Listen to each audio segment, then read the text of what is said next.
Lineups continue outside Toronto's very first cannabis store, but the city's legal weed is not easily accessible to everyone. Tonight we speak to one woman about the struggle of living with a disability and why she says every business should make accessibility a priority. Yeah, I feel like, people with physical disabilities are a really unrepresented population. A 25-minute lineup led to the first of many hurdles.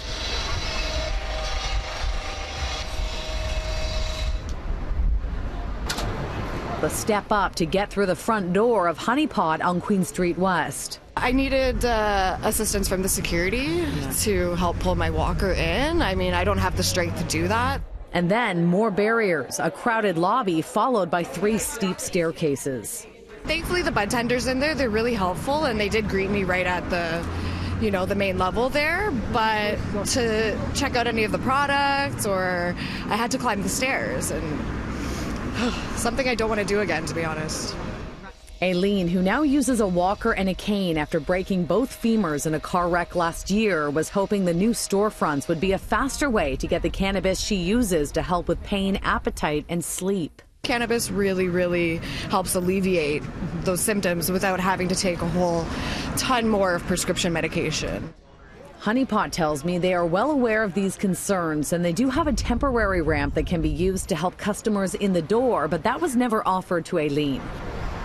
I'm also told that bud tenders can help people with disabilities order and pay for their product from the main floor. Toronto's second cannabis shop opened this weekend in Yorkville. It's an old walk-up off a narrow street. I was showed the accessibility entrance through a bumpy laneway all the way around the back, and the ramp to the door just happened to be blocked off by a work truck.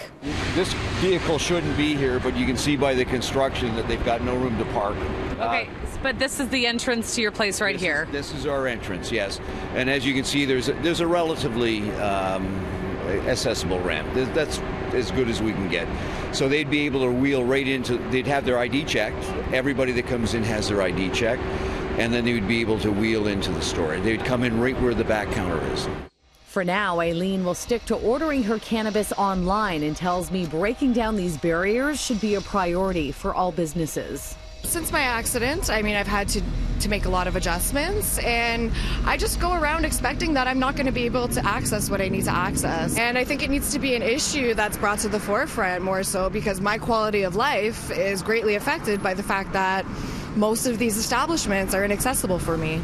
Honey Pot says making the store accessible is now something they are working on. They have reached out to a consultant and are doing their own review to find solutions as soon as possible.